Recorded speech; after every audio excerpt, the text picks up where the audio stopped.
Now we move to the Torah study. Shabbat Shalom. For those who've just joined us recently, so glad you're here. Ki mitzion tetzeh Torah, udvar Adonai merushalayim. Ki mitzion tetzeh Torah, udvar Adonai merushalayim. Baruch shenatan Torah le'amo Yisrael b'kedushato. Baruch shenatan Torah le'amo Yisrael b'kedushato. Ya la la la, ya la la la la, ya la la la, ya la la la la, ya la la la la la la, ya la la la, ya la la la. Baruch shenatan Torah le'amo Yisrael b'kedushato. Baruch shenatan Torah le'amo Yisrael b'kedushato. We'll do the blessings. Feel free to unmute and do them with me if you'd like. Baruch hu et Adonai hamavorach. Baruch Adonai havarach le'olam va'ed. Baruch atah Adonai Eloheinu melech haolam. Asher natar lanu Asher bachar banu im kol ha'amin. Ve'natan lanu et Torato. Bruchat Shechina notenet ha'Torah. Amen. I was doing the closing blessing first, which is not a good idea. Shabbat Shalom. I just want to see if my camera's... Okay, cool. Welcome everyone. Good Shabbos. Thanks for being here. So I'll just give a few words before we begin this parsha, which has some interesting and uninteresting and problematic aspects to it, and we'll dive in.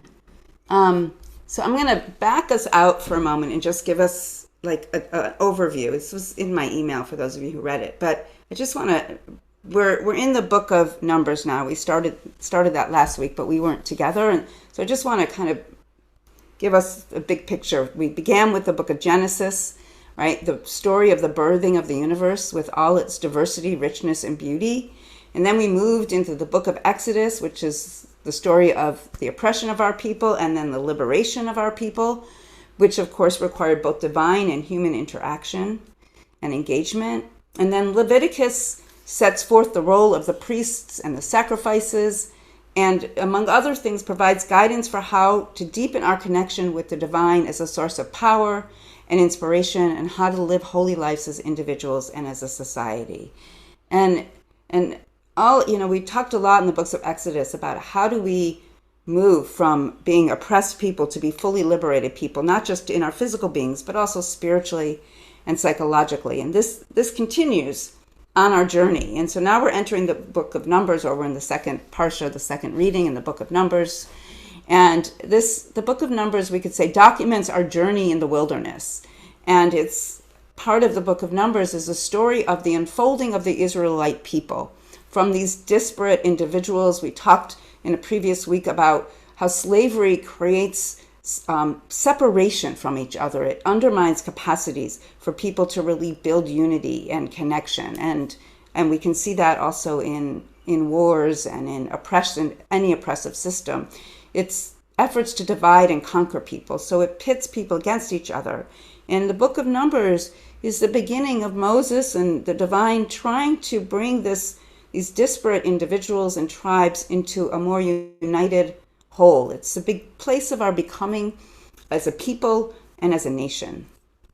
And it began last week with the census of all the people, of all the men. Okay, let's just be honest. It began with a consensus of all the men.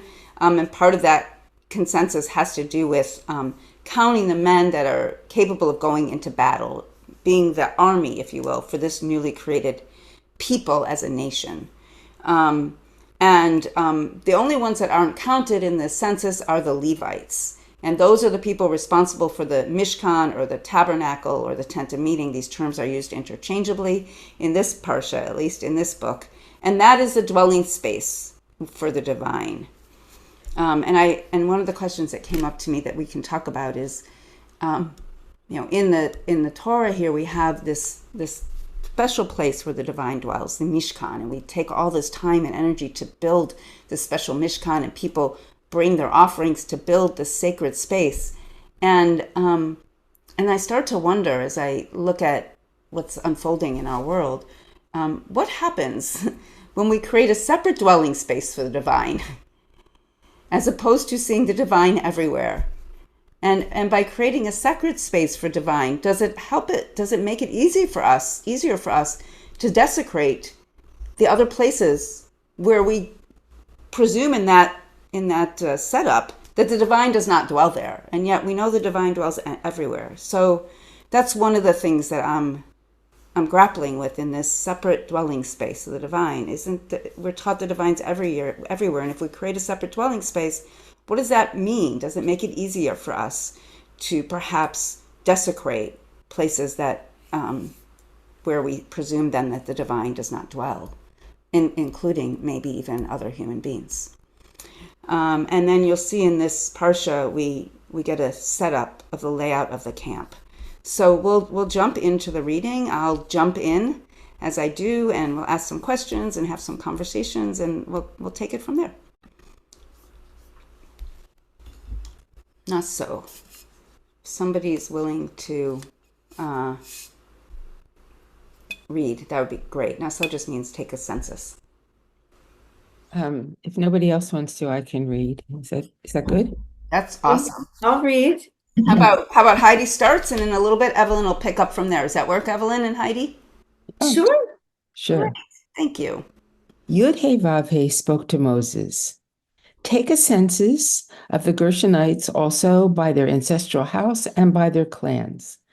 Record them from the age of 30 years up to the age of 50, all who are subject to service in the performance of tasks for the tent of meeting. These are the duties of the Gershonite clans as to labor and portage. They shall carry the claws of the tabernacle, the tent of meeting, with its covering, the covering of dolphin skin that is on top of it, and the screen for the entrance of the tent of meeting. The hangings of the enclosure, the screen at the entrance of the gate of the enclosure that surrounds the tabernacle, the cords thereof, and the altar, and all the service equipment, and all their accessories, and they shall perform the service. All the duties of the Gershonites, all their porterage, and all their service shall be performed on orders from Aaron and his sons. You shall make them responsible for attending to all their porterage. Those are the duties of the Gershonite clans for the tent of meeting. They shall attend to them under the direction of Ithamar, son of Aaron, the priest. Evelyn, you want to take over?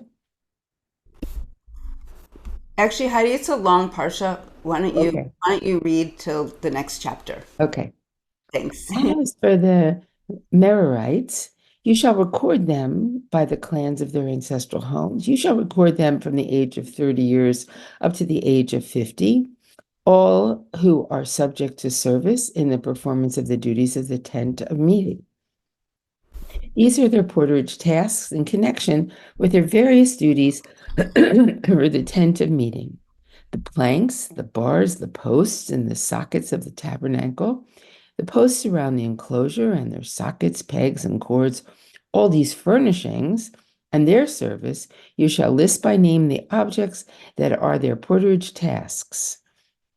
Those are the duties of the Merarite clans pertaining to their various duties in the tent of meeting under the direction of Ithamar, son of Aaron the priest. So Moses, Aaron, and the chieftains of the community recorded the Kohathites by the clans of their ancestral house from the age of 30 years up to the age of 50, all of who subject to service for work relating to the tent of meeting. Those recorded by their clans came to 2,750. That was the enrollment of the Kohathite clan, all those who performed the duties relating to the tent of meeting, whom Moses and Aaron recorded at the command of Yod-Heh-Vav-Heh through Moses. The Gershonites, who were recorded by the clans of their ancestral house from the age of 30 years up to the age of 50, all of whom were subject to service for work relating to the tent of meeting. Those recorded by the clans of their ancestral house came to 2,630. That was the enrollment of the Gershonite clan, all those performing duties relating to the tent of meeting, whom Moses and Aaron recorded at the command of Yod-Heh-Vav-Heh. The enrollment of the Merarite clans by the clans of their ancestral house from the age of 30 years up to the age of 50, all of whom were subject to service for work relating to the tent of meeting. Those recorded by the clans came to 3,200. That was the enrollment of the Merarite clans, which Moses and Aaron recorded at the command of Yod-Heh-Vav-Heh through Moses. All the Levites whom Moses, Aaron, and the chieftains of Israel recorded by the clans of their ancestral houses from the age of 30 years up to the age of 50, all who were subject to the duties of service and porterage relating to the tent of meeting, those recorded came to 8,580. Each one was given responsibility for his service and porterage at the command of Yod-Heh-Vav-Heh through Moses, and each was recorded as Yod-Heh-Vav-Heh had commanded Moses. Okay, before Evelyn starts, thank you, Heidi. I just want to just touch on what's happening here from my understanding of it, which is that different tribes, right, are given different roles to play. And so we have the Gershonites, the work and work related to carrying the curtains of the tabernacle and the tent of meeting. The Merarites, responsible for the planks, the bars, the pillars of the tent of meeting. The Kohathites perform the work in the tent of meeting, and then the Levites are the ones who have the service and burden in the tent of meeting. And so one of the things I'm going to invite us to think about as we continue after we read this Parsha is, what is this Parsha telling us about how to build a community to create a unified people or a unified nation? I don't love the word, dolphins. I don't love the word nation so much, but this trying to create this unified people that will eventually become a nation. So one thing that we're noticing here is that different groups of people are being assigned different tasks. So something for us to just reflect on as we think about how might we think about structuring, taking disparate people who are still not free from the, let's say, the psycho-spiritual enslavement that they suffered. How might we try to coalesce them into building a nation that is truly one that's worthy of being a light unto other nations?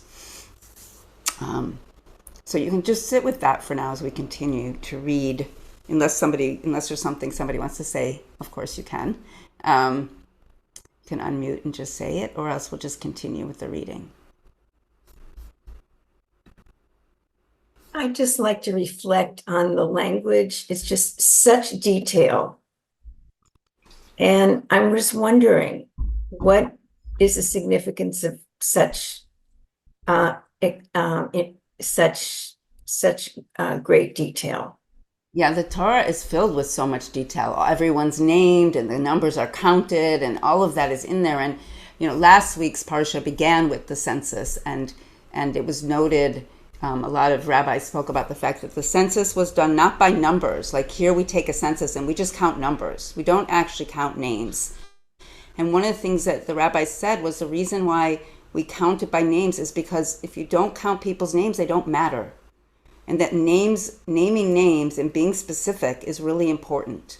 And I suspect the specificity of the dolphin skin and the this and that is because there probably was actually instructions being given in the desert for things to do, and they had to like assign it out in specific ways for people to make sure that they were doing what they were supposed to be doing. But yeah, the details are really quite stunning. I know that people who are really into the meaning of numbers in Judaism, there's a whole would have a lot to say about like the specificities of these different numbers and the sizes and but yeah, it's a lot of detail. I think naming the names at least is very important, so we acknowledge that each person is a unique being that matters.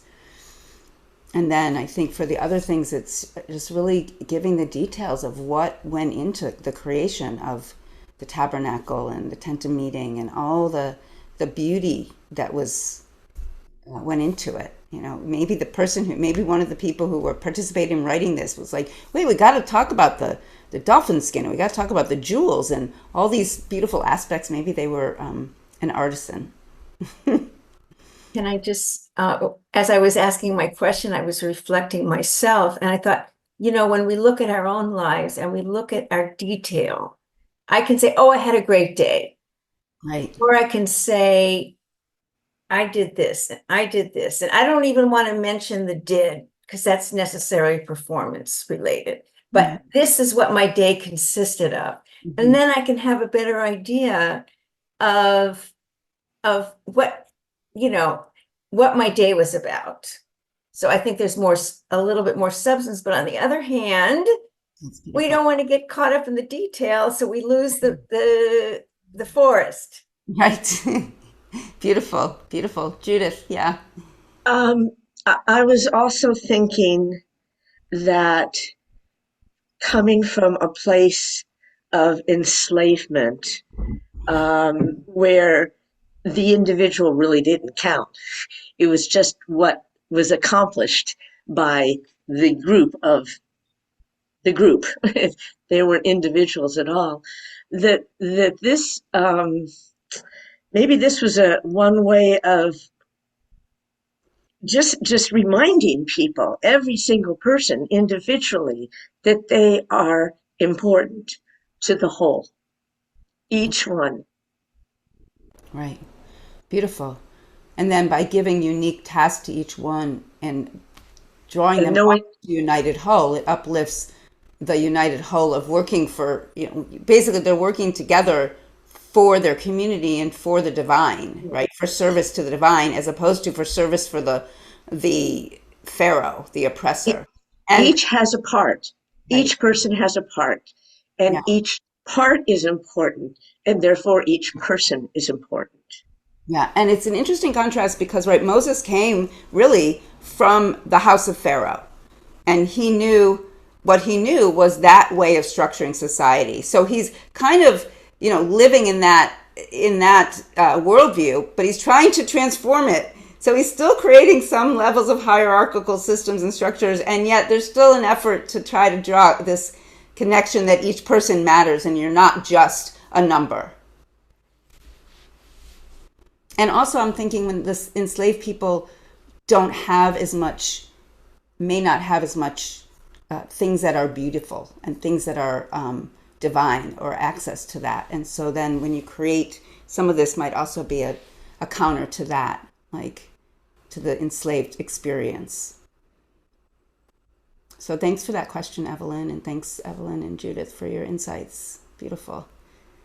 And now if you'd like to read, please do. Okay. I just have something to add. Yeah, please.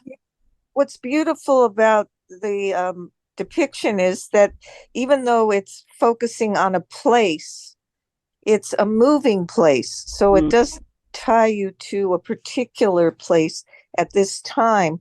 So it's kind of a different kind of model than we later get with the temple. It's a moving tabernacle that can be brought with you and that can encompass you and can create community wherever you go.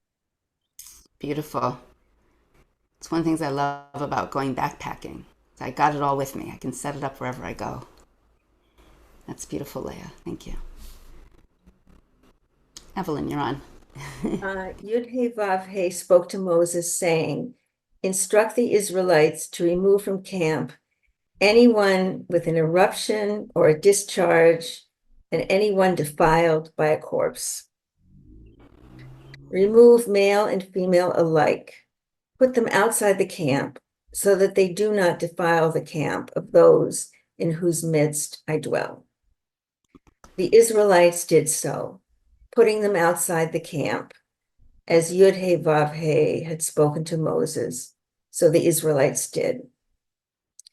Yud-Heh-Vav-Heh spoke to Moses, saying, speak to the Israelites. When men or women individually commit any wrong toward a fellow human being, thus breaking faith with Yud-Heh-Vav-Heh, and they realize their guilt, they shall confess the wrong that they have done.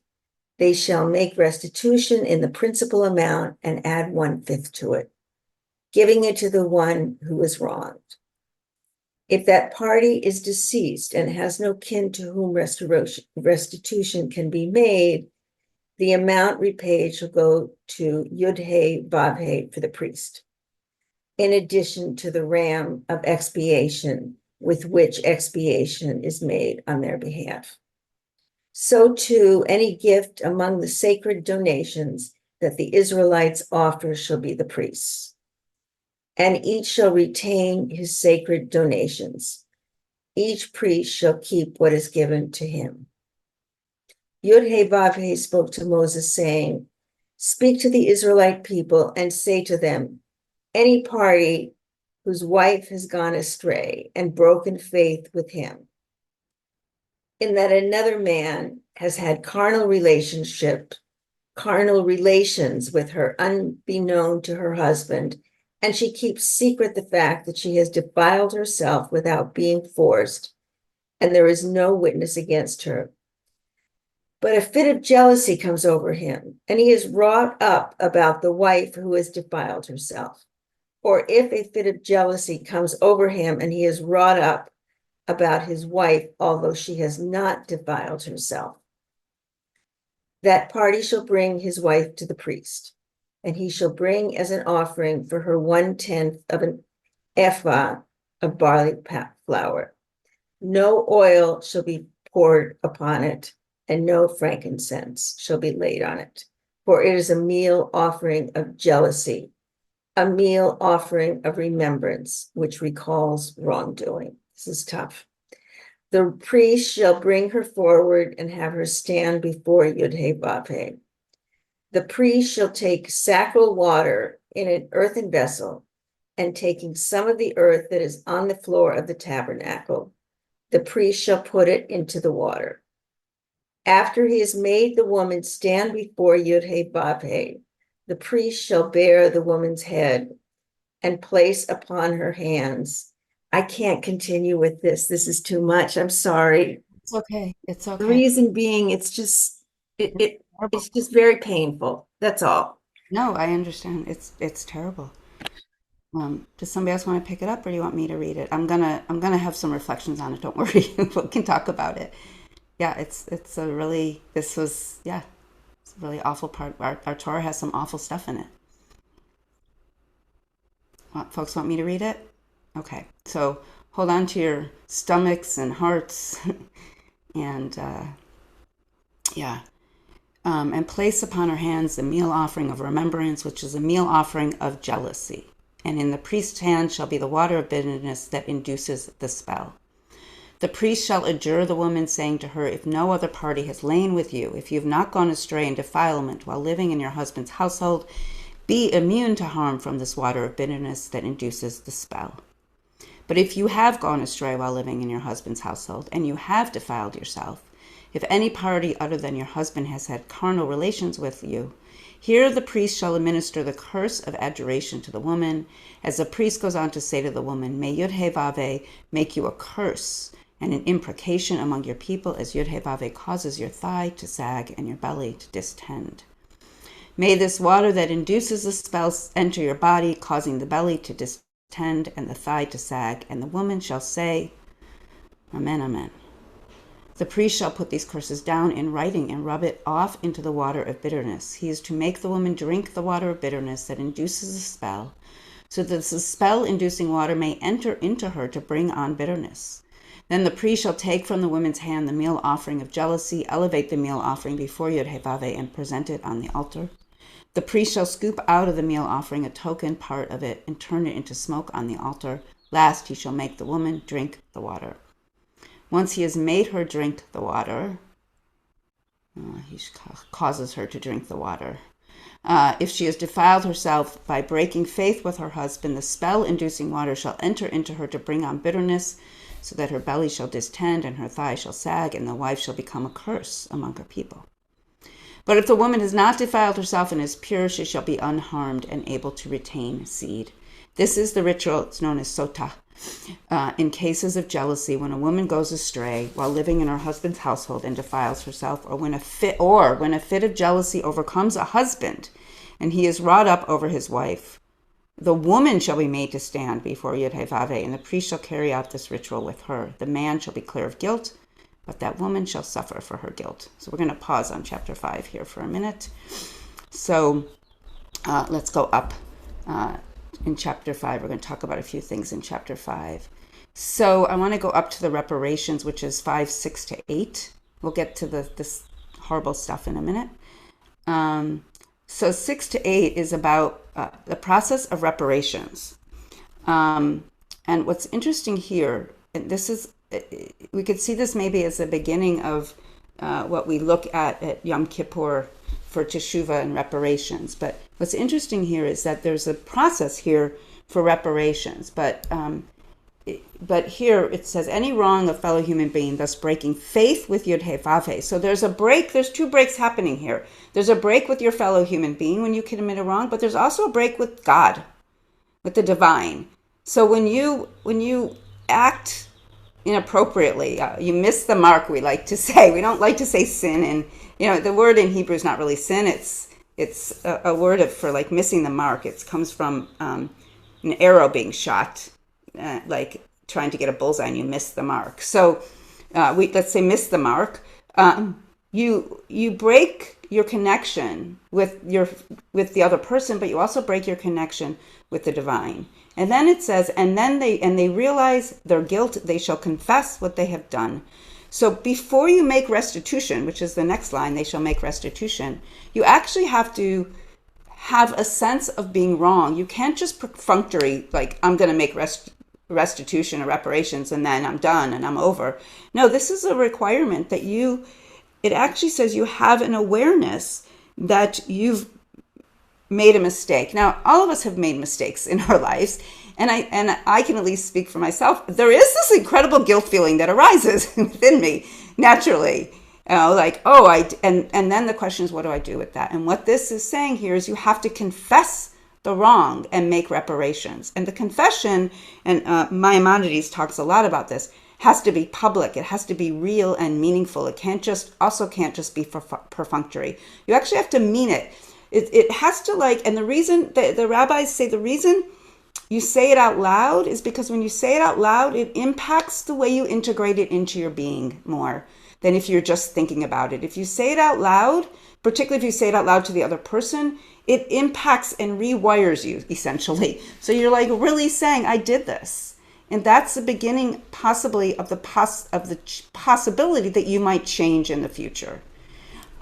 So it's a really powerful, this is actually really powerful because it's not just words, it affects our psycho-spiritual capacity. And then if you continue in this parsha, in this chapter here, then you make the reparations and you pay it back, and then you make a sacrifice. It's like an afterthought. The sacrifice isn't really for the reparations with the other person. The sacrifice is because, remember I said there's a break with the other person and with the divine. And the sacrifice is a reparations with the divine. And only the divine can forgive you for that break with your connection with the divine. And really what it means is not that there's some divine being out there that you're bowing down to and asking forgiveness for, right? It's the divine within yourself. It's when we miss the mark, when we harm another person, what we're really doing, right, is creating self-harm because we're disconnecting from our divine self, from our way of living in this world with divine presence and connection. We're stepping away from our capacity to live as holy beings. So that's really what this reparations section is about. It's acknowledging the harm, and then it's reopening the possibility reconnection, a re-encounter with that other person, and for a reconnection with the divine within and any divine without. Okay, so now let's go to the sota. The sota is this horrific law of jealousy. So what's interesting about the sota, right, is the man is jealous and the woman gets accused, and then she's essentially almost sacrificed, right? It's kind of like another form of a witch hunt, not quite as horrible as killing. But when we read this, I mean, Evelyn couldn't even read it. It was so horrific and really, really violent, right? The priest is going to open her mouth and force her to somehow, the word in Hebrew is not really force her to drink it, but cause her to drink it. So yeah, some type of potential forced drinking, and she has to say that she's committed this. So there's some interesting readings about this that don't, for me, don't solve the problem of this. I mean, let's just be honest. We have to acknowledge that our Torah is filled with sexist and violence, sexism and violence and racism and all sorts of things that, we grapple with today. And so that's the beauty of the Torah. We get to figure out how are we going to live with this, and also that we're just going to straight out reject some of it. It's not okay with us today. I'm sure it probably wasn't okay with the women back then either. So one of the feminist readings of this, so I'll share this and then we'll hear your reflections on this. But one of the feminist, or maybe it's not a feminist reading on this, is that there was a recognition at the time, and in fact, in rabbinic times, they basically got rid of this sotah, and they didn't include the women didn't have to do this because adultery was so common. It was just happening all the time. So they just said, we're not going to do this anymore. So the rabbis at least redid this, but was that in fact what was happening potentially in these circumstances was that the man was incapable of impregnating his wife. And so they agreed to have her go sleep with someone else so she could get pregnant, and then the baby would be the husband's. But because people might hear about it or know about it, they created this really horrific ritual, let's say, or abusive ritual, that the woman would drink this stuff and she'd be pregnant because she was already pregnant. And it was essentially a blessing on the woman's pregnancy with this other man. And nobody in the community then could say, oh, she slept with another man and she's impure, etc., because it was essentially publicly acknowledged and blessed. And miraculously, she then gets pregnant by her husband after this ritual. So that's because it says in it, if she's innocent, she shall bear seed, meaning she shall get pregnant at some point. So that's one reading of it. Another reading of it was a way to prevent husbands from killing their wives when they got jealous. It was a way to control men's rage. Now, none of this is satisfactory, I would say, but I'm curious reflections or thoughts on those twists, let's say, of this rather horrific section.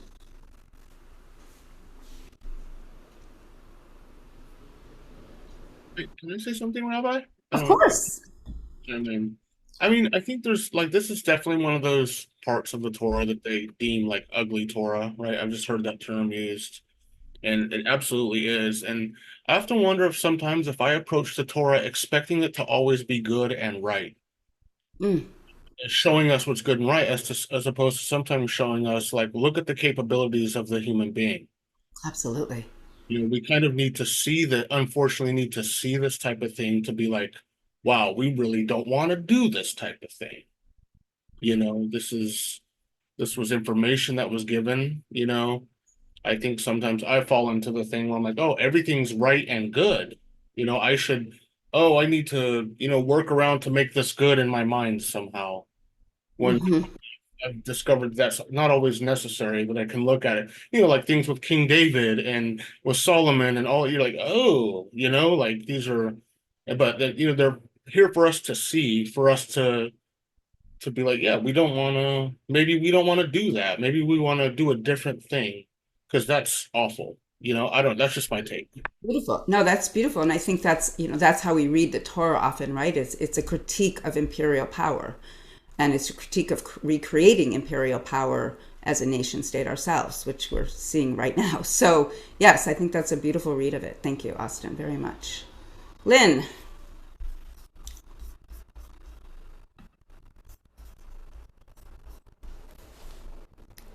We just need you to unmute, my dear.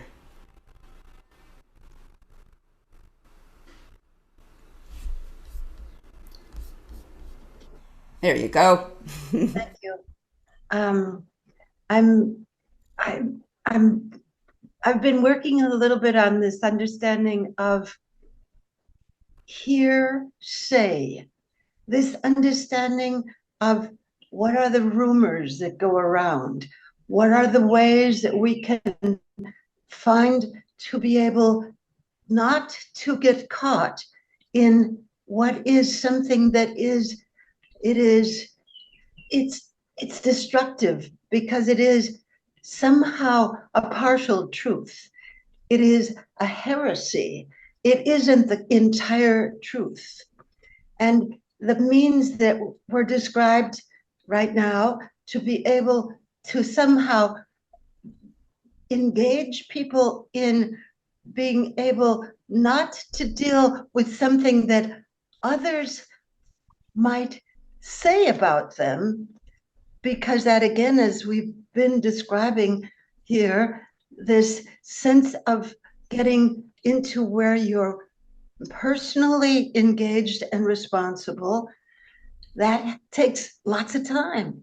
But hearsay and rumors is so often what today as well is the cause of an enormous jealousy that comes out, or the violence that comes out as well.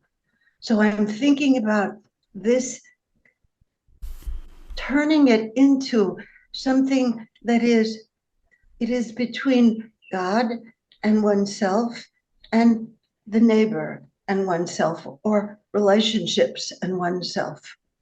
Yeah. It is turning it around. That's really what I believe is the extremely marvelous force of the living Yahweh. Beautiful. Where'd you go? You just jumped around on my screen. Oh, there you are. Beautiful. Thank you, Lynn. Yeah, it's and in our Torah, it's clear that you can't actually convict anyone on hearsay. You need two witnesses. But this is a form of punishment that is still being enacted on a man's jealousy. I mean, it says even if she didn't do it, but he's jealous. So it's like she's responsible for cleansing him of his jealousy through this act, which is rather traumatizing, actually, really horrific. But as Austin said, the Torah is filled with ugly texts. I think it's Plasko who calls them, she uses another term, but these texts that are very problematic, and rather than dismiss them or try to make them pretty, we have to grapple with them and take in the fact that they maybe are messages of how not to do things today. We can do things better today. Don't do this. Bad idea. Yeah. So thank you. Neil. Yes. It is a seriously problematic text. I'm stating the obvious when I say this early Torah studies came through a really rigid patriarchal lens, and I'm certainly not defending that. What I am saying is that frequently I bring up the theme of multi-generational trauma and how it creates projections and distortions. This is a painful example for all the obvious reasons of 200 plus years in slavery. For all the obvious reasons, there wasn't just the exploitation of people's muscles, there was also sexual exploitation, and it reflects the wound to the male psyche that would project, often without cause, that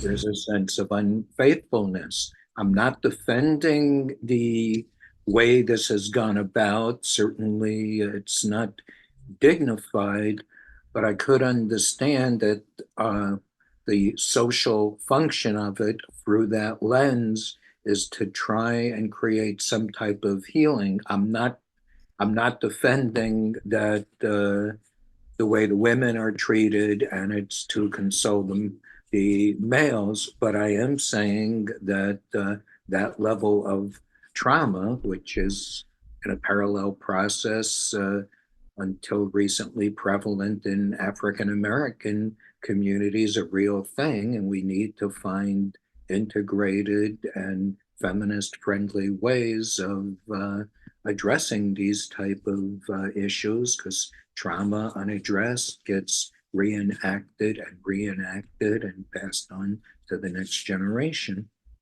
Right. Thank you, Neil. Yeah, it is maybe what this is teaching us is, as we acknowledge that there's been trauma in our people, in all peoples, that we have to make sure that our efforts to transform that trauma isn't traumatizing to other people, because that's actually what's happening in this particular example. It's happening right now in Gaza and the West Bank.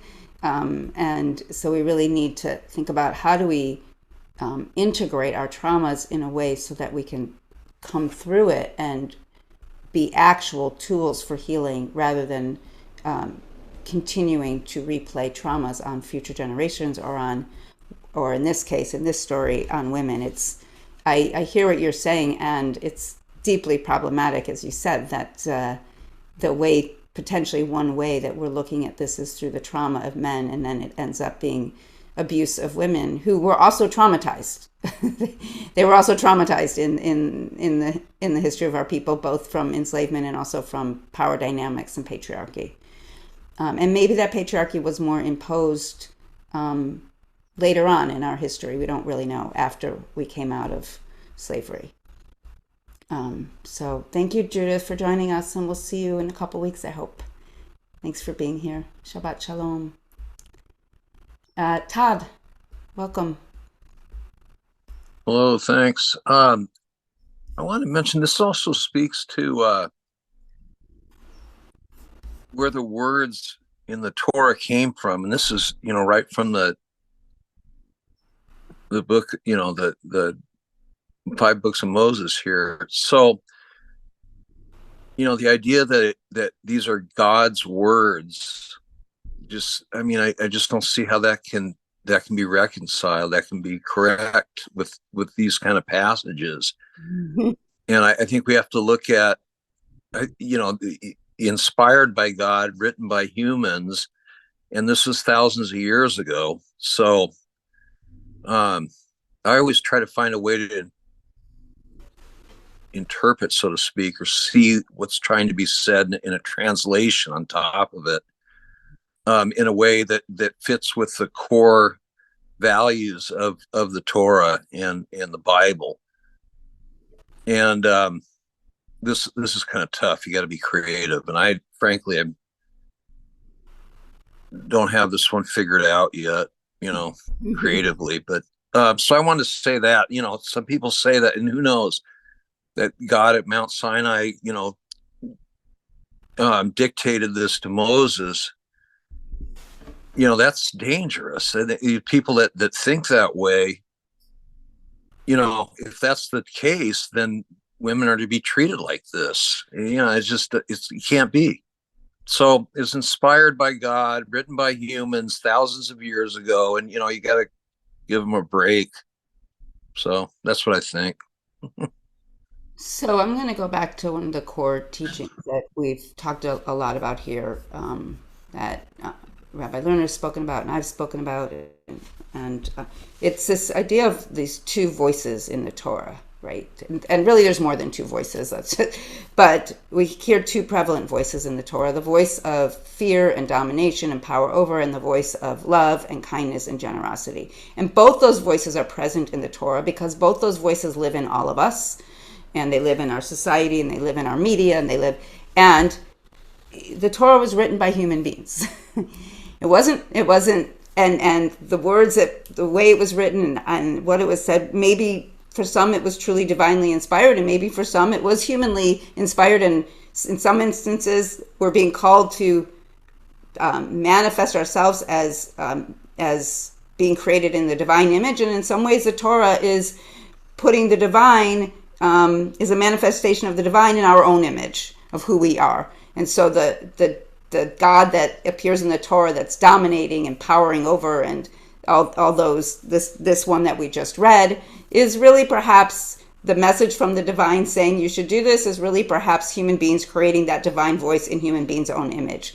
This is what I want to do to women, or I'm so angry, I just want to hurt her. And some other voices like, well, you can't really, don't go killing her, because we don't do that sort of thing in our community, but we can create this other thing. And so there's lots of negotiations that are happening in the Torah. That's why we hear so many different voices. And this is the voice of domination and power over. And, we'll get to the priestly blessing, which is a voice of love and giving divine blessings to us. And I'll say some words about that when we get there. So that's how I understand these different voices, these different messages that we receive. And we can choose to say that voice of power and domination and violence, that's not divine inspiration, as you said, Todd. That's actually not divine inspiration. That's human trauma. That's human fear being placed in the voice of the divine, because that's who wrote it. But then when we hear the voice of love and expansion and inclusion and connection, that is in fact people hearing some higher message or some love message, which is really for me what the divine is. So I just want to highlight that. So to me, it doesn't mean that I want to still grapple with the ugliness that's in there for that very reason. Like Austin said, and like I've said, and others have said, we grapple with it because it's there, and it has meaning to us to reject it. That's not okay. To stand to stand in the face of the divine voice that we're reading in the Torah, which I just said is not the divine voice, right? In the face of that voice of the divine that manifests as judgment and power over and domination and evilness, we want to stand up and say, no, we're going to speak for the divine voice of love.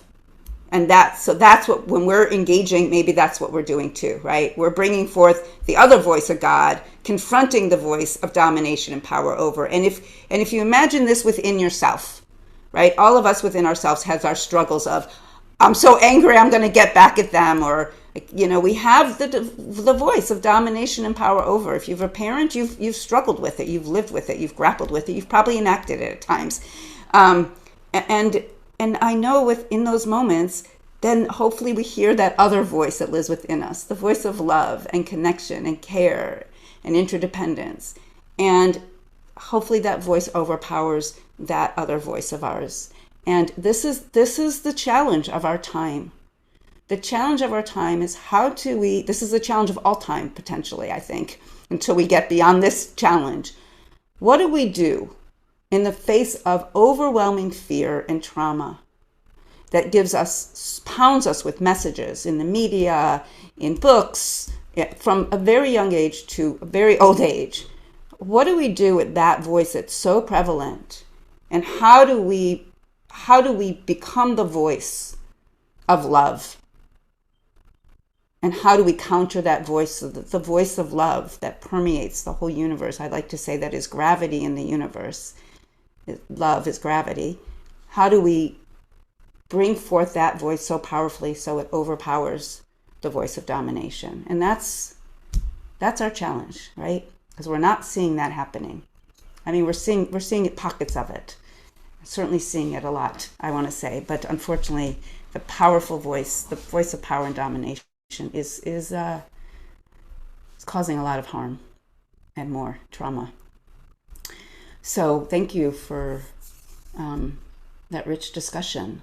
So we'll continue unless anyone wants to say anything more about what I just said. Otherwise, we'll continue reading for the next chapter because there's more to say. Yeah. Very briefly, the early Hasidic Rebbe's, and again, I make a distinction between that and Crownite reactionary Hasidism. They treated these stories as if they were different parts of the self in conflict with each other, trying to find integration. Right. Uh, Right. Right. I don't know for certain, but Melanie Klein basically introduced very similar concepts into the world of clinical psychology. Uh, I don't know what her background was. Was she exposed to Hasidic sagery, and therefore she extrapolated it into contemporary psychological issues? But there does seem to be a very interesting, uh, almost conceptual overlapping between the two. Interesting. Thank you, Neil. So so Evelyn, do you want to read, are you able to read this chapter? Let's give it a try if you're willing. You're muted, my dear. I just wanted to say that it still doesn't leave me what about the poor woman. So to realize that there's so much patriarchy and, you know, we love our people and we're just, somehow we're dealing with it. I think that's the best we can do because it really is right there that it doesn't matter that the woman had to do all this and it's all about the man not being guilty no matter what. Right. It's Right. absolving the man. Exactly. And where's the equality in this? Right. And I made a note when I was reading it because it said it is a meal offering of wrongdoing. And it's presumed that it's who's wrongdoing, right? Is it the man's wrongdoing for getting jealous and making this whole scene, or is it the woman's wrongdoing, right? Like I read it as the man's wrongdoing, but so yeah. And of course, if a man is accused of having adultery, there's no so top for the man. There's no equivalency for the man. Yeah. So thank you. It's because women don't get upset Right. about jealousy. Yeah, right. They're trying to, perform therapy, but this isn't this is thousands of years ago. And they're trying to resolve something that's wrong, which is the man's rage and jealousy. A remarkable phenomenon. But anyway, this obviously isn't the way to conduct your counseling session. I mean, something like it, but some sort of ritual or thinking. It's like telling a woman you wore too short a skirt and that's why you got raped. This falls in that category to me. So let's continue. Yud-Heh-Vav-Heh spoke to Moses, saying, "Speak to the Israelites and say to them, if any men or women explicitly utter a Nazarite's vow to set themselves apart for Yud-Heh-Vav-Heh, they shall abstain from wine and any other intoxicant. They shall not drink vinegar of wine or of any other intoxicant. Neither shall they drink anything in which grapes have been steeped, nor eat grapes fresh or dried. Throughout their term as Nazarite, they may not eat anything that is obtained from the grapevine, even seeds or skin. Throughout the term of their vow as Nazarite, no razor shall touch their head. It shall remain consecrated until the completion of their term as Nazarite of Yud-Heh-Vav-Heh, the hair of their head being left to grow untrimmed. Throughout the term that they have set apart for Yud-Heh-Vav-Heh, they shall not go in where there is a dead person. Even if their father or mother or their brother or sister should die, they must not become defiled for any of them, since hair set apart for their God is upon their head. Throughout their term as Nazarite, they are consecrated to Yud-Heh-Vav-Heh. If someone dies suddenly nearby, defiling the consecrated hair, the Nazarite shall shave the head at the time of becoming pure, shaving it on the seventh day. On the 8th day, that person shall bring 2 turtle doves or 2 pigeons to the priest at the entrance of the tent of meeting. The priest shall offer one as a sin offering and the other as a burnt offering, and make expiation on the person's behalf for the guilt incurred through the corpse. That same day, the head shall be reconsecrated, and that person shall rededicate to Yud-Heh-Vav-Heh the term as Nazirite, bringing a lamb in its first year as a penalty offering. The previous period shall be void, since the consecrated hair was defiled. This is the ritual for the Nazirite. On the day that the term as Nazirite is completed, the person shall be brought to the entrance of the tent of meeting. As an offering to Yud-Heh-Vav-Heh, that person shall present 1 male lamb in his first year without blemish for a burnt offering, 1 ewe lamb in its first year without blemish for a sin offering, 1 ram without blemish for an offering of well-being, a basket of unleavened cakes of choice flour with oil mixed in, and unleavened wafers spread with oil, and the proper meal offerings and libations. The priest shall present them before Yud-Heh-Vav-Heh and offer the sin offering and the burnt offering. He shall offer the ram as a sacrifice of well-being to Yud-Heh-Vav-Heh, together with a basket of unleavened cakes. The priest shall also offer the meal offerings and libations. The Nazirite shall then shave the consecrated hair at the entrance of the tent of meeting, and take those locks of consecrated hair and put them on the fire that is under the sacrifice of well-being. The priest shall take the shoulder of the ram when it has been boiled, 1 unleavened cake from the basket, and 1 unleavened wafer, and place them on the hands of the Nazirite after the consecrated hair has been shaved. The priest shall elevate them as an elevation offering before Yud-Heh-Vav-Heh, and this shall be a sacred donation for the priest, in addition to the breast of the elevation offering and the thigh of gift offering. After that, the Nazirite may drink wine. Such is the obligation of a Nazirite, except that those who vow an offering to Yud-Heh-Vav-Heh of what they can afford beyond their Nazirite requirements must do exactly according to the vow that they have made beyond their obligation as Nazirites. You want me to continue? Yeah, we're just about done. Okay. A few more lines. Yud-Heh-Vav-Heh spoke to Moses, speak to Aaron and his sons. Thus shall you bless the people of Israel. Say to them, Yud-Heh-Vav-Heh bless you and protect you. Yud-Heh-Vav-Heh deal kindly and graciously with you. Yud-Heh-Vav-Heh bestow divine favor upon you and grant you peace. Thus they shall link my name with the people of Israel, and I will bless them. On the day that Moses finished setting up the tabernacle, he anointed and consecrated it and all its furnishings, as well as the altar and its utensils.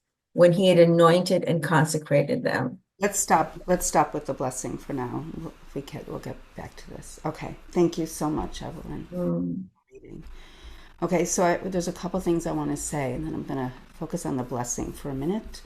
So one thing I want to just point out is one way to understand the way this parsha has gone, and we could critique it and not agree with all elements of it, but I talked about moving from a people that are disparate and not coalesced as a people, right? And so now we get this movement into organizing the camp, and then so you create the organization of the camp. And part of what happened in the organization of the camp was different tribes are located in different places around the tabernacle. So there's tribes that are specifically in the north, kind of, if you can imagine like a circle, tribes north above above the tabernacle, so to speak, south, east, and west, and then the tabernacle and the Levites are in the middle. And so they've organized the structure of the camp in this way, and everyone can see each other, and everyone can see the tabernacle. And also we talked about the fact that different tribes have different roles, right? Different jobs that they have, different burdens and responsibilities. So we move from this kind of wilderness, right? Not organized, wandering people. And now we're trying to create this organized camp. So they create this organized camp and they make it a sacred space, with the sacredness of the tent of meeting, the Mishkan in the middle. And then this parsha starts to talk about excluding people, which could also be seen potentially as keeping the camp cleansed. And so people who have emissions are excluded. People who get in touch with the dead are excluded. There's this whole horrible thing about people who are, for lack of a better word, don't fit the norm of what we want in a society, are excluded. That happens in our society all the time. Our society is not set up for inclusion of people whose bodies don't work with the same ease as other people's bodies, or as society is set up, or who don't look the way we want them to look, who don't think the way we want them to think, who don't practice the religion we want them to practice. So we have that, right?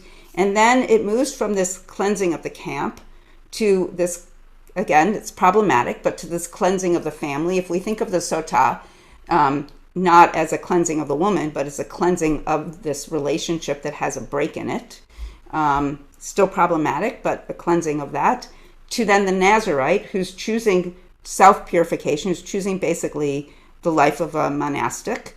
And then we move to like the ultimate act here, the priestly blessing. And so we can see this movement of purification from the individual to the collective, from the personal to the collective. And so that's actually running the other way. But so that's part of what we can understand is happening here. I don't agree with all the ways that it's happening, of course, but that's part of what we can understand. And if we think about a coalescing of a people from being in the wilderness and wandering, and don't forget there's many battles that happen in the wilderness. There's many struggles that happen between groups of people, and then struggles with Moses. So this is an effort to bring the people into a unified whole. And it's problematic, to be sure. So I want to talk a little bit about this priestly blessing, and then I want to do a little offering of that.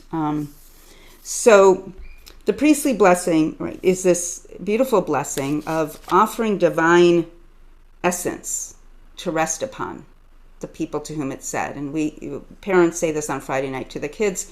We chant it at the high holidays and other times. And then it's like the blessing rests on you, the receiver, and you get to carry it with you. And so you get to carry within you, if you can take it in that way, kind of an aliveness, a spiritual awareness, a consciousness, a connection to divine source. And I like to think of it maybe as a model of the tabernacle, like we're offering a blessing to each person, and then as you move around, if you can connect back to that download for a moment, then you can carry that blessing with you as you move through your day and as you move through your week and through your life. And then at the end of the blessing, the Parsha says, "Thus they shall link my name or place my name on the people of Israel, and I will bless them." So, and Israel, right? Israel, I want to understand here, is all those wrestling with God, all those trying to do God's holy work in this world. So I want to be very clear of what I mean by Israel. It's anyone who's trying to do divine holy work in this world, true holy work, not power over, domination, violent power, holy work, but actual love and care and kindness and generosity, holy work. So I'm gonna chant.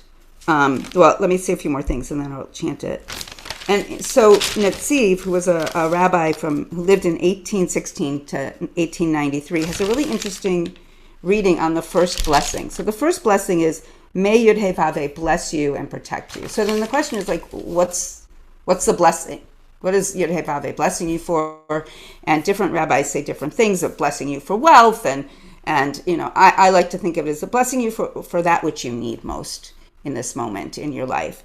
but then what's the protection? And so he has this interesting read on it, that the protection is so that the blessing doesn't become a stumbling block or a curse. So if you get too much of a good thing, it can actually become the shadow side of it, right? It can become a stumbling block or a curse. So even religion, right? We could take in religion and it can be this beautiful blessing, and we can be rich and beautiful in our lives, or it can become a real desecration of the divine source and divine life. And so that's a really interesting, I really appreciated when I read this take of, may God bless you and also protect you, so the blessing doesn't become too much of a good thing that it becomes a shadow. So for me, this when we chant this first part, it's a blessing to expand our hearts, expand our consciousness, and allow ourselves to access the blessing that we need in this moment, and also protect us from any the shadow side of that blessing that could potentially arise for us. So I'm going to invite you to really close your eyes, and I'm going to chant it in Hebrew and English so that you'll hear it. You'll hear it in case the words don't mean anything to you, and really allow yourself to just take in this blessing and imagine that it's seeping so deeply into every cell and pore of your body that when we're done here today, you can access it when you need it and take it with you. When you're feeling challenged in the world, when you just want some, instantaneous connection with divine source. So if you're comfortable closing your eyes or looking down, whatever speaks to you. V'yivarech Adonai v'yishmarecha.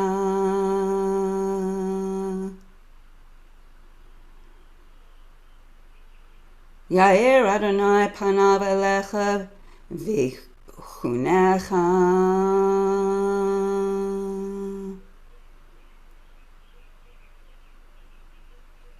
Yisha Adonai panav elecha v'yasem lecha shalom. Yud He Vav He, bless you and protect you. Shekhinah, shine her face upon you and be gracious to you.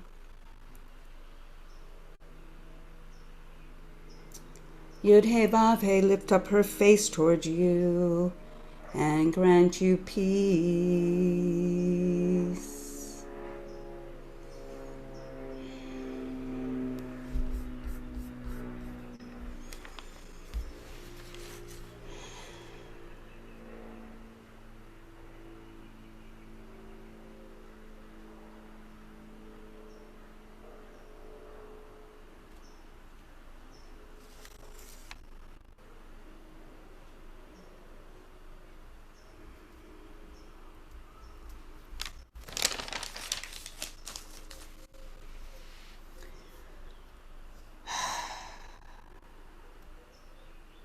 So just breathe that in.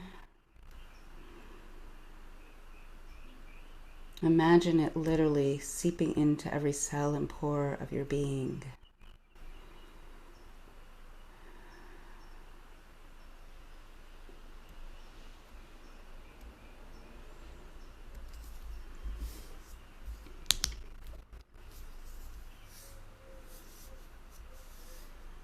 When you're ready, you can come back and open your eyes.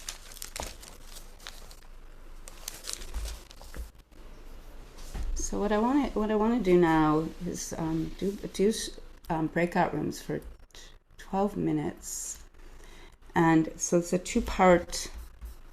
Austin, I'll put it in the chat. A two-part question, and so the first part is how might receiving a blessing such as this impact our lives or impact your life? So just kind of beginning with where we just were with the blessing, how does that impact your life and your thinking in this historical moment, in this moment in time that we're living in? And then how does this parsha, or how can we then from that place and reading this parsha think about how we might build a nation? What would your book say if you were telling people who are coming from slavery and from oppression and on this journey of liberation? What would you write for what are the key elements we need to build a holy nation, one that's in alignment with God's love? So the first question is, how does this priestly blessing impact you? And what can you take from it? Or what can you take from it or with it? And the second one is how, with that information and the parsha,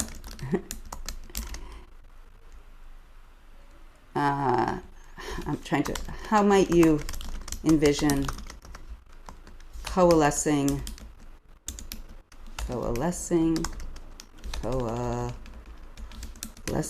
not spelling that right, bringing together people into a united whole, let's just say.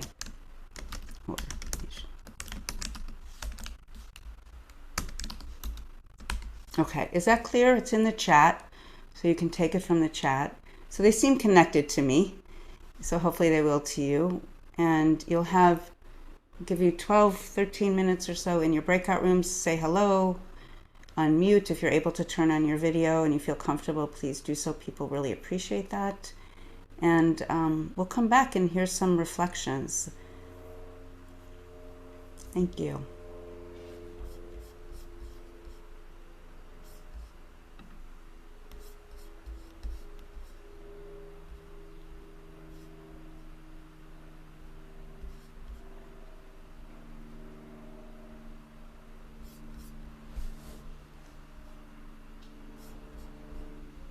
I think Debbie left. Let's see. I'm gonna move. Debbie, are you gonna go to the room?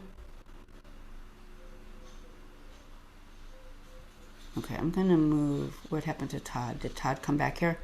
Yeah, let's put Todd in room 1. Oh wait, what happened to Todd? Okay, I'm gonna move Todd to room 1. Stephen, we can put somewhere. Stephen Sondheim. Yeah, so welcome, Stephen. So we just are entering breakout rooms. You missed the kind of setup, but I'll tell you what it is. How does this priestly blessing impact you? We just did the priestly blessing, and what can you take from it? And with that information and this parsha, how might you envision bringing together people into a unified whole or a nation? So let's put him in room 2.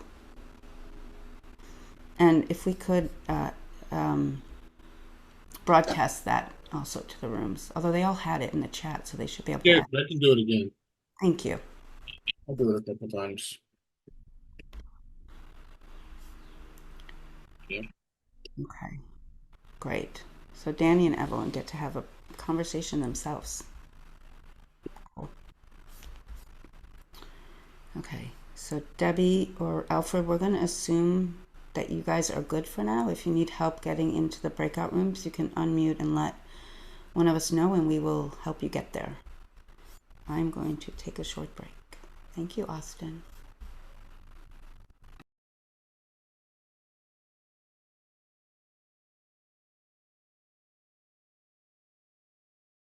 Well, Lynn, I'm seeing you're here too. I'm going to assume you don't want to go to your breakout room. If you do, I'm going to move you just in case.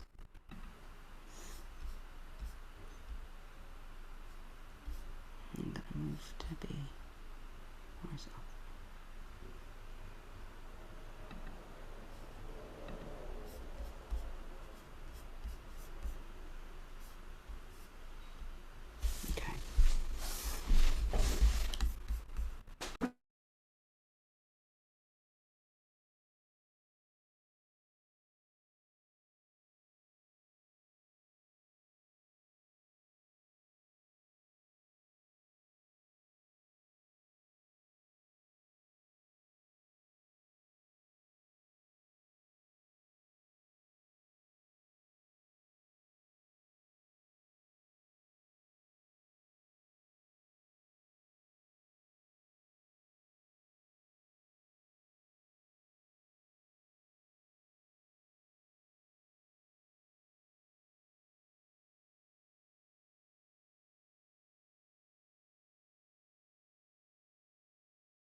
A rabbi. One quick thing I noticed. So we have the sota, but then like in 6, it goes right into being like, hey, men and women can be Nazarites. I know. So like, oh wait, what? Like apparently two different authors with two different takes on women. Exactly, right? Yeah. Yeah. Like that's a super holy thing. Like, you know, so it's very like whiplash. Whoa. It's also interesting because, in another part of the parsha, in the Torah, it talks about women can't take vows, right? Like their husbands and their fathers can undo their vows. Right. So that's also interesting because here it doesn't say, but if a woman decides to be a Nazarite and her husband or her father can undo it. Right. And then also we have the case of the sisters, right? Where they went to Moses saying like, there were only women left our father. Oh, Zapara's sisters. Yeah. Yeah. So there's like I know that part was definitely written by a bunch of feminists, right? Like, yeah. yeah, no, well, even in the Exodus, which is interesting, I haven't thought about it this way, but the story of the Exodus, right, is a whole story of liberation. And the founding of the story is a whole bunch of women doing radical acts. Yeah. So it's interesting, like the feminist freedom book of the Torah is also an example of women acting really powerfully and claiming their agency. And, and then you have the whole, and unfolding from that is like the whole liberation story. It's a whole feminist story. So different authors I guess just had different power dynamics, and whatever was happening. right. And then there's battles between them, right? So one minute you have one line that's like power over, and the next minute you have the other. Okay, you're going to put that in, and we're going to put this in. You're like, whoa, wait, what? Right. Yeah, that'd be an interesting question to ask folks. Like, did you have those tensions, right? Like, rooms are going to close in like 30 seconds. They'll be coming back. Perfect timing. 12 o'clock. We always go a little bit over 12. What time does it say we're ending at? 12:15, 12:30? I don't know. 12:30, if I'm not mistaken. I think it's it's 3 hours that's on the. Is it? Oh, okay. I thought it was 12:15. Well, then we can have a little bit of time. My belly's going, eat, eat, eat. Welcome back.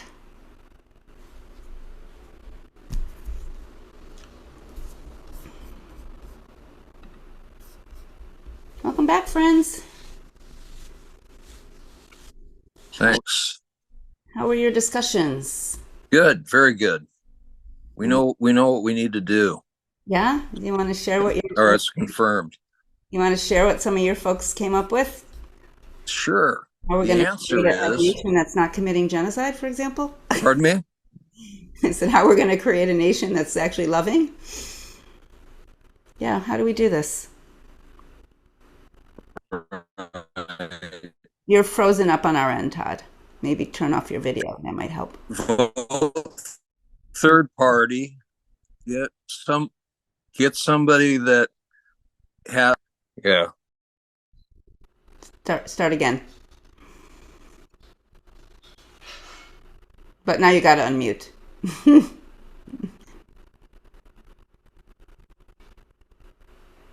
Okay. I haven't stopped my video, but maybe this is telling me, we don't want to look at you. So should I stop it? Anyway,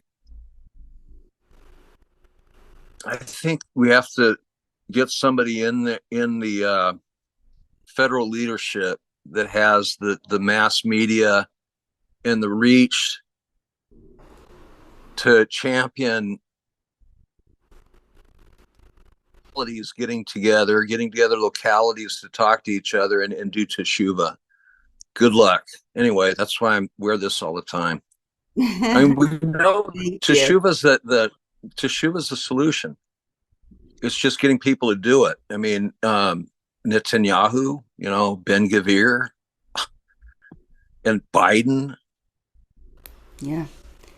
Okay. Thank you. My solution was I wouldn't create a nation. Yeah. There is no history of a nation working. It doesn't exist. So I don't want that as the assignment for me because it's too big. And even in business, which I'm in, small companies have much, much better control over the culture, how people work together. But when you get to a company that has 3,000, 100,000, 300,000 employees, it's real different. Right. So Beautiful. Yeah, I always say I'm not. I don't believe nations have a right to exist, and don't support nation states. Yeah, beautiful. there's no history of them working. So Right. what works is something much smaller, a unit. So whatever that is, for me. Right. Beautiful. Thank you. Other thoughts?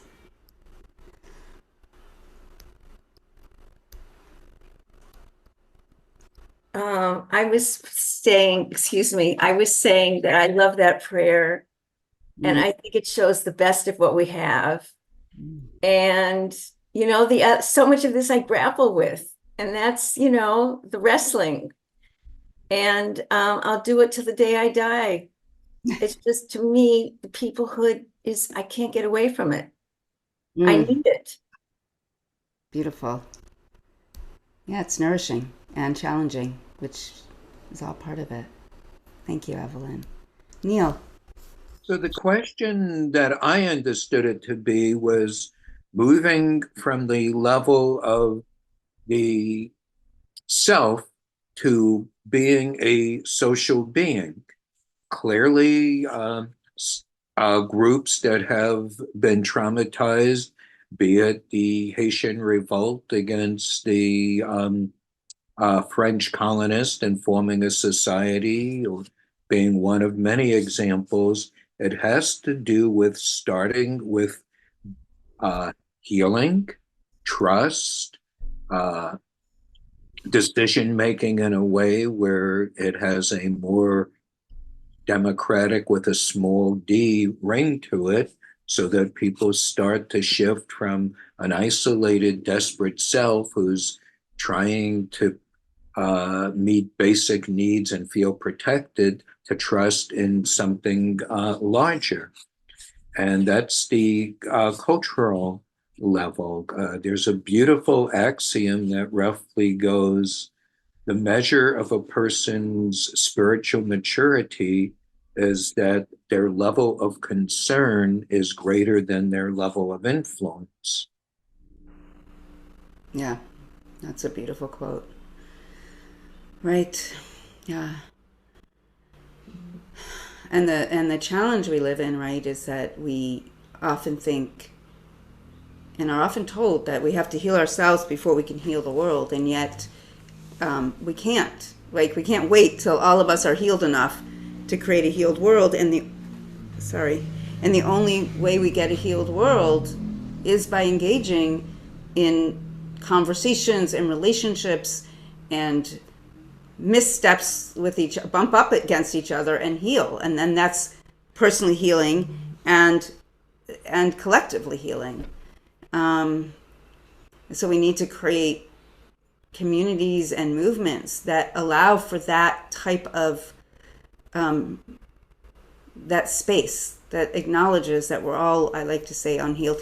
Healers are perfectly imperfect, and we work together to try to figure out how we're going to heal ourselves so that we can heal the world simultaneously, that they have to happen together.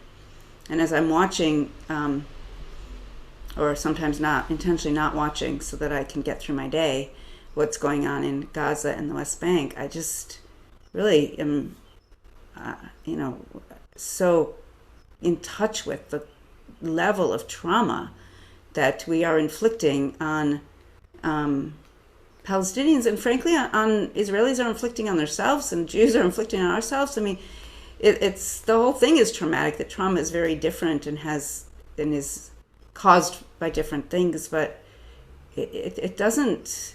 We really need to figure out how we're going to move beyond this historical moment of traumatizing and other people so that we feel safe and healing ourselves. And this might be the moment where some internal healing has to happen, because the way we're engaging is like, forgive me for this term, it's like we're throwing up our trauma all over the place. We're just vomiting it out, and causing horror. Absolute. It's just, some days I just can't even read about it because I just can't even stand, another story. And on the other hand, like, there's another part of me that wants to go to actually see it and to be there, because on the other hand, it's like I'm only getting a taste of it, and I kind of feel like, my God, I should be there. So it's just we're such a mess, And I think about, I see you, Todd, and I'll get to you in 1 second. I think, Okay. yeah, I want to acknowledge that I saw your hand. I think about, in the Torah it talks about, wanting to be a nation like all other nations, and then God says, well, you need to make sure that when you have that the ruler is being read the Torah every day. And obviously we don't want the Sotah being read every day, right, Evelyn? But we want the voice of the Torah, that's the one of love and justice and kindness and reparations, that Torah, to be read every day. We want a message. Maybe we want the rulers and all of us, right, to be blessed every day with this priestly blessing by people who are actually channeling, because it's not me blessing, it's a channeling, right? By people who are actually channeling the voice of love and kindness and generosity. And maybe if we had some types of rituals and spiritual practices, they don't have to be particular to Judaism, right? They can be universal. That's the beauty of Judaism. It's particular and universal in its nature, like all religions. It can be universal messages that are universal messages shared by all faith traditions, all religious traditions, all spiritual traditions, and all indigenous traditions, and all ethical, moral traditions that uplift the voice of love and connection and care and kindness. And if every day those were the messages we were hearing from our leaders, in our media, in our schools, in our workplaces that are smaller, not so big, so those messages can actually be delivered, in our families, we would then enact in our interactions with each other those values, because they would be values that were continually that are being reflected to us, that are attempting to be infused into us, and then we're not being put down and shamed, and both in our personal lives and in our lives, in our collective lives. And so for me, that's part of what nation, when I say nation, it can be a small group of people, right? It doesn't have to be, I don't want nations in the way we think of them today, for sure, Danny, I'm with you on that. We just need groups of people working together and connecting with other groups of people and figuring out how to create a world where environmental sustainability is at the center, where love and kindness are at the center, etc., and justice and reparations. But I think it also has to, any society like that has to have infused in it some connection with something greater than their own lived realities, because otherwise we get caught in, I need to have this and I want to have that and I need to have power over them and they hurt me, so now I need to hurt them. And instead of connecting to the recognition of, 7 generations back and 7 generations forward, and the responsibility we have for the future. So yeah, Todd, and then Evelyn. Oh, thanks. I was just going to say, we have to recognize that we have to take control of the leadership. The leadership has to change. These people that are in power in the U.S. and Israel in particular, which is, amazing from what we've been taught and what I've thought for 60 years for now. But leadership has to change so that these things can be done. These disgusting people, Biden and the ones that are backing this poor guy who's not even, he's not conscious anymore. and he was bad before anyway. But and these leaders in Israel, the two parties they got going there, got to take control of the leadership.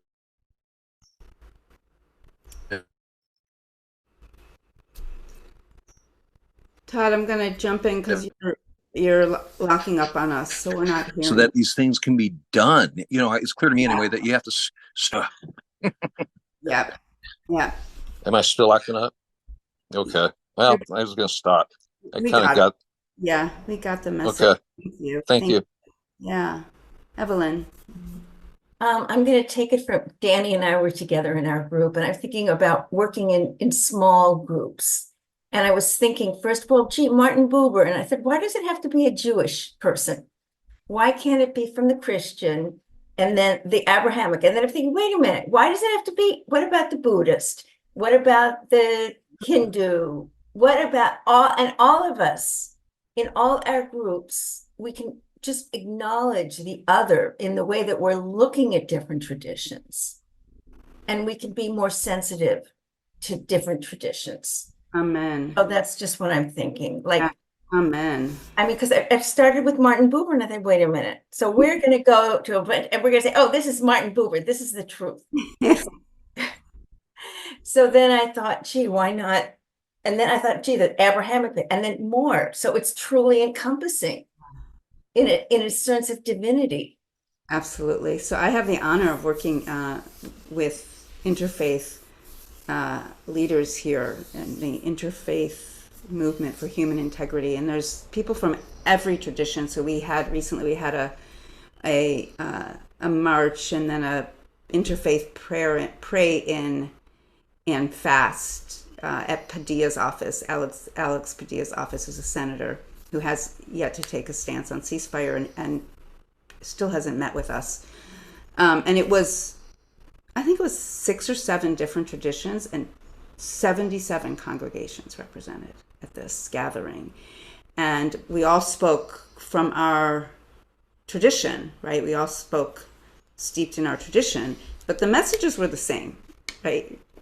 And we all drew on what we knew from our prophets and our teachers. And but every prayer and it was prayers. I did a piece of Lamentations that I had written. We all did something unique. Someone else did a chant, a Buddhist chant. It was so beautiful. And there was Native American people who led their chant and prayer, and it working with this group of people has really been exquisite to me. And part of what's exquisite is I've heard so much about the level of anti-Semitism in this historical moment, which of course exists. I'm not denying that at all. But I'm working in this group of interfaith people.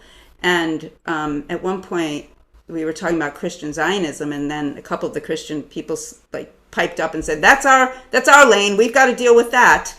And so they understand the way anti-Semitism is steeped into their tradition. And so one of them was doing a preaching on a text, and they're like, help me understand this text, because I know it's problematic, but I don't fully understand what's problematic about it for Jews.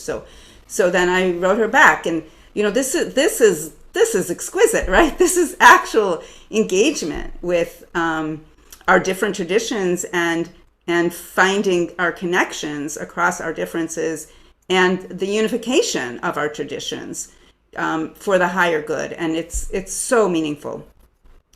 Before I forget, Leah, 1 second before I forget, and I don't know if the page is up yet, but I just want to give you a heads up so you know that if it's not ready today, it'll be ready tomorrow or Monday. We are participating in the Where the Olive Trees Weep movie, and we have our own unique link to watch the movie, so that half of the money raised from that link will go to Beit Tikkun. And then we will also on June 30th be hosting a call with one of the Palestinian women featured in the film. She's I think the page may be open, Austin, if you go to it is, Austin. We're hosting on June 30th a call with Ashira Darish, who is one of the Palestinian women. She's a journalist and activist and therapist who's featured in the film. So we're going to have a conversation with her. So you can share that link, that information with anyone. It doesn't have to be somebody who you know from here. It's spread it wide and far. The more people who can join us for the film and for the conversation with her. As always, the monies we raise will be shared between Beit Tikkun and, in this case, the organizations that they support in Palestine and Gaza. So I didn't want to forget about that. So forgive me for dropping that in here. Yeah, Austin's going to jump in for a second. Quick plug. So I just put the link in the chat. There's 2 links. The first link is to register for our discussion. The second link is to register to watch the film, which we highly recommend doing before the discussion, like Rabbi Kat said. So, and before that, you can check out our newsletter, which has more about the interfaith gathering, and it also has the doc of your actual talk. So those links are in the chat if anyone wants to check them out. Great. Thank you so much. Okay, Leah. Just very briefly, I think we all have different ideas on what would be the ideal form of society in terms of whether nations or not nations. And I totally resonate with some of the comments about the leadership in Israel. But I think that given what we're faced with in the United States, I think we have a responsibility to accept that we have a nation at this time and that we need to take the voting that we have very seriously in terms of the facts on the ground, the 2 choices that are real choices, and whether we like them or not, I think there's one that as a Jew, we would think would be better. So that's all I have to say. I'm sorry. But you don't have to apologize. Thank you. We allow political plugs. As long as I'm not endorsing anyone, you can. I want to add an experience that we all know, which is we go to live music. We're in a room and we just allow that music to move us. And some of the music can be very spiritual and move us. So there's definitely music can lead us into a feeling of unity and a feeling of our higher self. And I think that's partly what's kept me in Judaism is I love the melodies, the sound. It's not the words that move me, it's the sound that moves me. One of my closest, dear friends is Gary Malkin. He was an Emmy Award-winning musician and won many awards, but he switched over to the spiritual side. And if you look him up and you listen to his music, he even performs at our theater, performs at my birthday parties and stuff. He's quite the master. He goes around the world doing this. Music unifies, where once you start getting into, well, what does this word mean? And what is your opinion? All of a sudden, things become more, have more friction. Yeah. Thank you, Danny, who also has a beautiful musical voice. Thank you. Thank you. So we're going to close up. I'm just going to say one more thing about where the olive trees weep. So the links, you can copy those if you click on the 3 dots next to that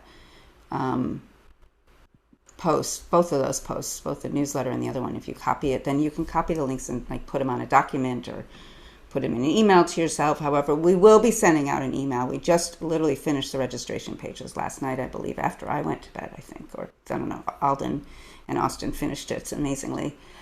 So we have all that set up. If you have problems with that, you can always reach out to Austin or Alden, either of their first names, at beittikkun.org, and they'll help you get registered. What else was I going to say? There's sliding. Well, you'll see on the registration page. It's all sliding fees. As I said, we share the resources the financial resources we get, and please do share it wide and far. It's not, if you have a listserv that you send things to, or a bunch of people you send it far and wide. You know, the movie, everyone can watch on your own time whenever you want. They're going to stop. I think they're going to stop showing the movie on June 27th. So just make sure you see it before then. They might adjust that, but let's just go with that for now. And then we are having our call on the 30th. It will be recorded. So if you register for it and you can't make it, you can join us. Oh, Austin, can we make a note to add that to the page that the call will be recorded? Please, I always forget to put that in my languaging. So, you know, if you can't make it to the call, but you want to hear the conversation, you can sign up and you'll get that recording. She's an amazing woman, really quite miraculous. When you see the movie, you'll get a sense for her, how amazing she is. She is now living in the States, she's now gotten out of Palestine. It was no longer safe, sadly. So we will be supporting her as well with some of our resources. So for her and her family to resettle and make a life. So I just want to be sure everyone knows that. I'm very, very excited about this. So that's why I'm plugging in the middle of our Torah study. The movie's amazing. She's amazing. I think it's a great opportunity. And and whenever we do these conversations, like with Shal Magid or Roots, whenever we host them, people really get a lot out of it. So please join us and spread it far and wide so others can have the blessings of these experiences and teachings. Okay, we will close our Torah study now.